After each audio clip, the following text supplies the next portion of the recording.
guys, magandang hapon. Ayan. Ito yung nakita guys na habang nandun ako sa bahay ni Achay, yung sinasabi ko sa inyo na curry leaves. Ito yung isa din guys na ingredient sa ating curry ngayon. Ito yung injak face, yung ating coconut, ang ating manok, at syempre yung ating patatas. So ngayon guys, ang gagawin ko una, preprituhin ko muna yung patatas. Pagkatapos yung oil naman ng pinirito ko sa patatas, gagamitin ko, gigisahin ko yung sauce para sa ating curry. So, ganito lang guys. So, mamaya, ayan, mag-uuna tayo ng apoy para makapag-umpisa na tayo. Ayan, mag-umpisa na tayo guys. Ayan, naglagay na ako ng oil guys para mag-umpisa na tayo magprito ng ating patatas. Ayan guys. Ayan, mainit na guys yung kawali natin. So, ilalagay na natin isa-isa ang ating patatas. Ituhin muna natin ito. Tapos yung oil guys, hindi natin kailangan itapon kasi igisahin natin to ang ating tomato paste. Injak tomato paste. Ayan. Parang kasaya pa lahat eh. Ayan. Ayan. Ganito lang guys. Ayan.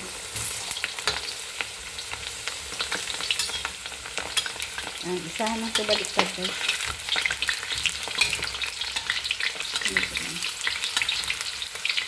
Dito kasi hawak yung ano ko guys, ang aking tripod. Hawak ko yung isa kong kamay. Yan. Yan. Kargayin na natin guys.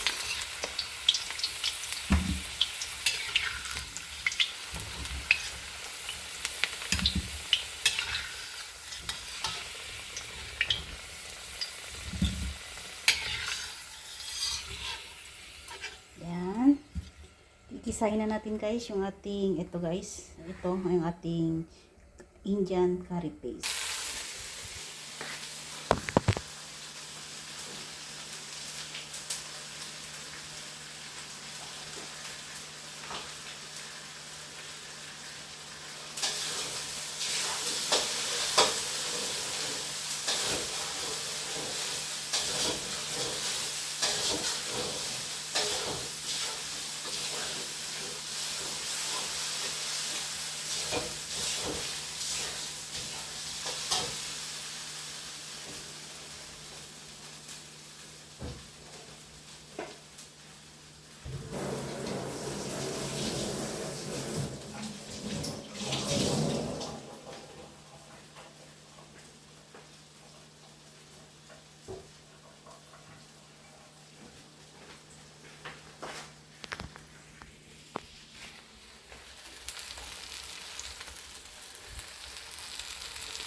Ay, nagpo-play na pala yun.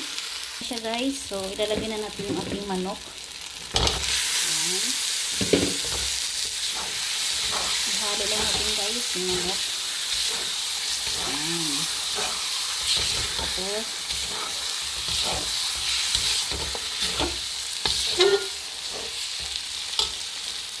siya guys, so kailangan natin ilalagay ng ating patatas. Ayan, sabay halo pa rin. Tapos mamilagyan natin ng tubig, coconut, at saka yung ating, ano guys, ang ating curry leaves. Ayan, dito na guys, nilagyan ko siya ng tubig. Yung tubig nasa dalawang, ano lang siya, mga nasa 1,000 ml. 1,000 ml nga. Ayan. So, ito na guys. Ito mabilis lang to guys yung ating curry ngayon kasi manok to. Alam naman yung manok, mabilis yung malambot. At syempre, tatapon na natin yung ating curry leaves. Yan. Mamaya, konti guys, pag na kumukulo na yan, lagyan na natin yung ating coconut. Yan. Yan. Ganito lang guys. Hindi ko na kailangan takpan yan guys kasi yung manok kasi mabilis malambot. Hindi kagaya ng mga baboy. So, kailangan talaga takpan natin. Ayan. Kumukulo na siya, guys. So, kailangan lagyan na natin yung ating coconut. Ayan. Isang coconut yun, guys. Nasa, 200 ml na coconut.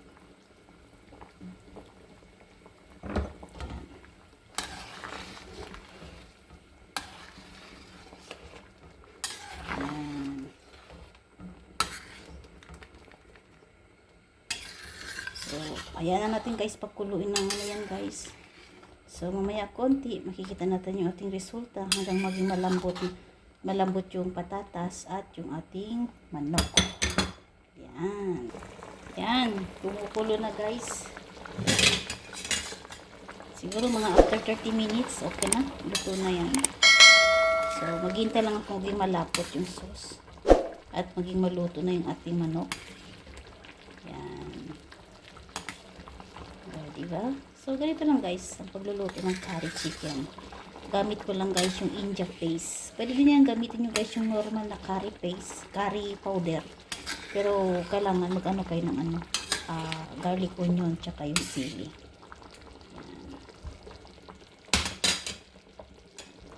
Yan, labit na guys. So, meron na lang tayo mga nasa 20 minutes. At ano na guys, matigas pa konti yung ating patatas. Yan. Nilagay ko na siya ng konting asin. At syempre yung ating light sauce. Yan. Yan guys. Malapit na guys. Matigas pa konti. 20 minutes more pa guys. Yan. Na guys, malapit na maluto ang ating curry chicken. Para mamaya konti guys, gawa tayo ng sabaw at may kasamang gulay. Yan, malapit na siya guys.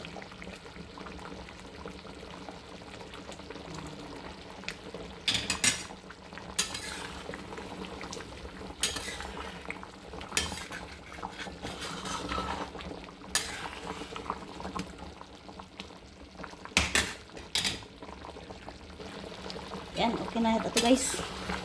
So, talagang ko na ilalagay sa lugar guys. Ito yung aking lagayan. Dito ko nilalagay guys. Yan. Yan, luto na guys ang ating curry chicken. Yan. O, diba? Ito na guys. Tapos na po ang ating curry. Yan. Diba? Nakita nyo guys. So, ganito lang. Ganito nito. Yan. Maraming salamat guys sa mga walang sawang pagsusuporta sa akin dito sa YouTube. At syempre, huwag nyo kalimutan guys, i-click yung bell para lagi kayo updated sa aking mga upload. Maraming salamat guys. At syempre, see you next vlog. Bye bye guys. God bless everyone.